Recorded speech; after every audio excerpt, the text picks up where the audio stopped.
Alhamdulillahirabbil alamin. Nahmaduhu wa nasta'inuhu wa nastaghfiruh wa na'udzu billahi min shururi anfusina wa min sayyiati a'malina may yahdihillahu fala mudilla lahu. Asyhadu an la ilaha illallah wa asyhadu anna Muhammadan 'abduhu wa rasuluhu sallallahu alaihi wasallam la nabiyya ba'da. Allahumma salli wa sallim ala sayyidina Muhammad wa ala alihi wa ashabihi wa man tabi'ahum bi ihsanin ila yaumiddin.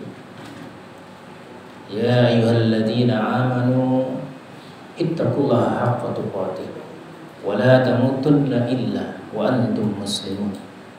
Qala ta'ala fil kitabil karim, a'udzu billahi minasyaitonir rajim. Innad dina indallahil islam wa makhtalafa alladzina utul kitaba illa min ba'di ma ja'alahumul ilmu baghyan bainahum wa may yakfur bi ayatillah fa innallaha sari'ul hisab. Sadaqallahul azim. Alhamdulillah, marilah kita haturkan selalu kehadiran Allah Subhanahu wa taala. Salawat beserta salam kepada junjungan kita Rasulullah Muhammad sallallahu alaihi wasallam yang telah membawa umatnya dari kegelapan hingga kepada hidayah Allah Subhanahu wa taala. Sebagai uswah qudwah kita hingga akhir hayat kita menjadi pengikut setia Rasulullah Muhammad sallallahu alaihi wasallam. Tepat hari ini 26 Sa'ban 1444 Hijriah, Muhammadiyah telah menetapkan tanggal 23 Maret sesuai dengan hisab bulan 1 Ramadan, puasa pertama di tahun ini. Sedangkan pemerintah akan melakukan ruqyah setelah menghisab tanggal 22 Maret. Jamaah yang dirahmati Allah, apapun perbedaan itu, semua adalah rahmat bagi kita semua Islam. Jangan jadikan perbedaan menjadikan kita bermusuhan. Karena perbedaan menandakan kita punya tafsir ilmu yang berbeda. Bahkan lahirnya imam mazhab yang 4 juga melahirkan perbedaan-perbedaan dalam ubudiyah, ritual ibadah kita sehari-hari. Tetapi semua itu adalah khazanah ilmu yang sudah digambarkan lebih awal oleh Rasulullah Muhammad SAW. Inilah suatu karunia, anugerah Islam yang berikan kepada kita oleh Allah Subhanahu wa taala. Dan juga banyak peristiwa-peristiwa terjadi dalam beberapa hari belakangan ini, termasuk juga kita tidak tahu ke depan seperti apa. Tetapi takdir kita Allah yang menentukan. Kita hanya ikhtiar sekuat tenaga kita dan yakinkan doa kita di ujung-ujung ikhtiar kita, bahkan di antara ikhtiar kita itu, dan yakin semua takdir itu kita tidak akan pernah kecewa. Pasti yang terbaik diberikan oleh Allah Subhanahu wa taala.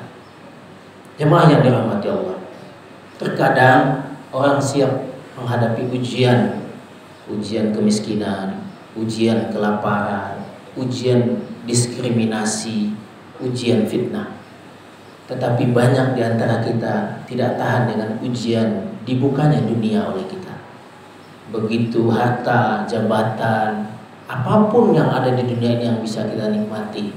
Dan nyata ini adalah ujian yang sesungguhnya yang banyak manusia lupa akan hal itu. Semoga kita tidak dilupakan oleh Allah dan diri kita juga tidak lupa apapun itu. Baik karunia Allah, ujian yang diberikan, kenikmatan, ataupun ujian kesusahan, kesulitan yang diberikan oleh Allah kepada kita. Semoga ini adalah dalam rangka meningkatkan keimanan kita kepada Allah Subhanahu wa taala.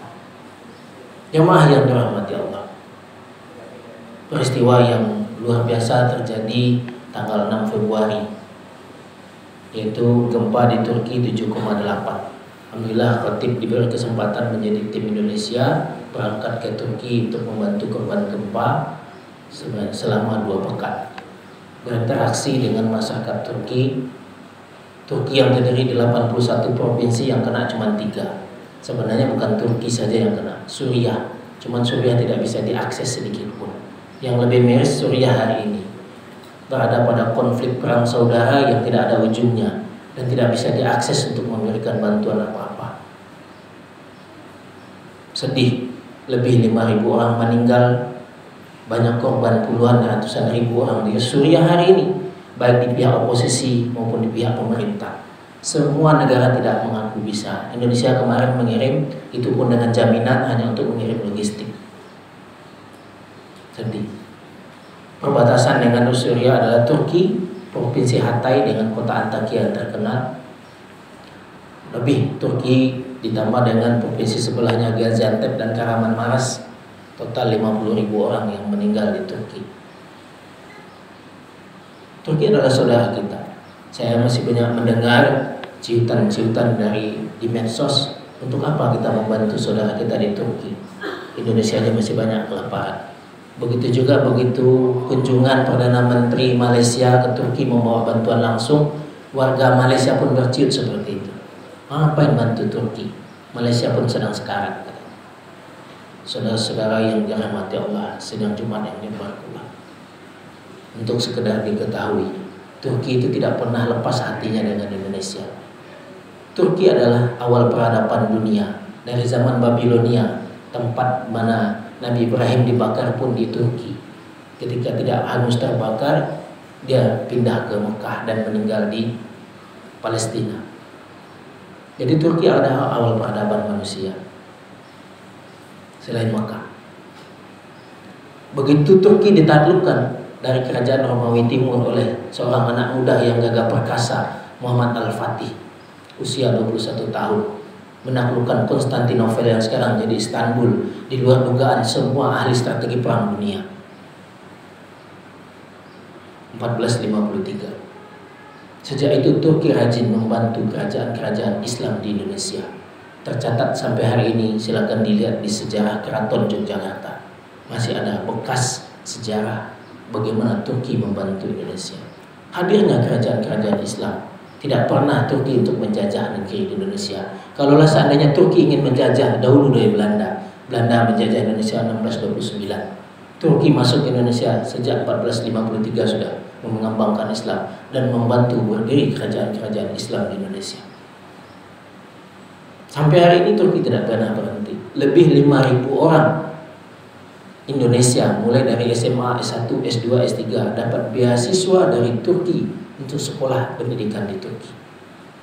Bantuan setiap bencana, mungkin kita ingat bencana gempa 30 September 2009 di Kota Padang.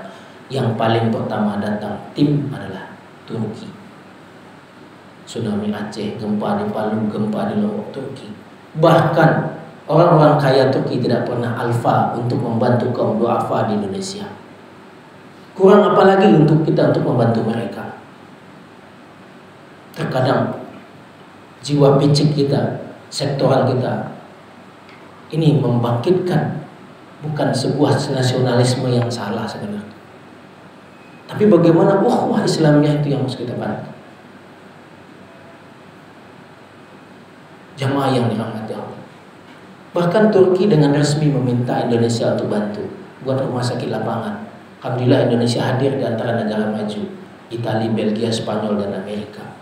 Ini satu-satunya rumah sakit lapangan terbesar Indonesia di luar negeri dengan full tim yang banyak. Tidak ada sebelum itu. Dan apresiasi walaupun kita bersaing dengan negara maju, Turki memberikan apresiasi khusus kepada Indonesia.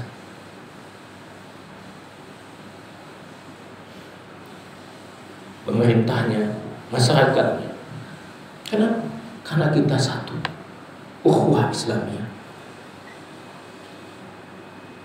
Ukhuwah Islamiyah jamaah yang dirahmati Allah diikat oleh sebuah keimanan kepada Allah Subhanahu wa taala. Hati kita ini tidak akan ada ikatannya kecuali oleh Allah Subhanahu wa taala. Inna akramakum indallahi atqakum, kata Allah. Yang paling mulia adalah yang paling bertakwa. Mau hitam, mau putih, mau pesek, mau mancung, tidak ada. Mau setinggi apapun ilmunya, jabatannya, uang sebanyak apapun, tetap yang paling mulia di sisi Allah adalah yang keimanannya. Tidak peduli siapapun dia. Inilah yang harus kita tancap dalam kehidupan. Di antara rezeki-rezeki kita itu terselip rezeki orang lain, yaitu kaum duafa, di mana zakat kita harus kita keluarkan. Janganlah malas kita mengeluarkan zakat, infak, sedekah, karena itu adalah membersihkan harta kita, tabungan akhirat kita. Beribadah, berzakat, sholat bukan hanya sekedar menggugurkan kewajiban jemaah yang dirahmati Allah, tapi kepada sebuah kebutuhan spiritual kita, ketenangan hati kita.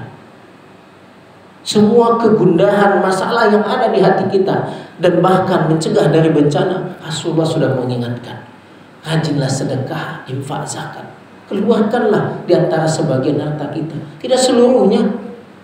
Bahkan sahabat Rasulullah Abu Bakar Siddiq radhiyallahu anhu bukan seorang ulama saja, beliau adalah seorang pebisnis pakaian yang kaya raya. Kekayaan terakhir dicatat, tidak salah 65 miliar kalau tidak salah, dikonversikan dengan rupiah, semua diinfakkan di jalan dakwah. Tapi kita tidak untuk seperti Abu Bakar, tidak seperti Umar, hanya diminta oleh Allah sebagian rezeki kita, sebagian kecil tidak akan merusak. Marilah kita pupuk kepedulian kita, nilai ukhuwah kita, dan inilah salah satu yang mendorong semangat kita, ya, tadhiyah kita, semangat untuk kita bagaimana bermujahadahnya kita secara istimrariyah, secara terus-menerus dalam rangka mencapai keimanan yang sesungguhnya. Keimanan yang kita rasakan tidak bisa kita nilai hanya Allah Subhanahu wa taala, tapi ada yang bisa kita rasakan dalam keimanan itu, yaitu adalah kelegaan hati kita, kelepangan dada kita menghadapi semua permasalahan. Tidak akan pernah sakit kepala kita, tekanan darah kita tidak akan pernah tinggi, karena semua kita sandarkan kepada Allah. Tidak ada manusia yang sombong, kesombongan dibayar lunas oleh Allah Subhanahu wa taala. Jangan ada rasa sombong sedikit pun di mata Allah Subhanahu wa taala.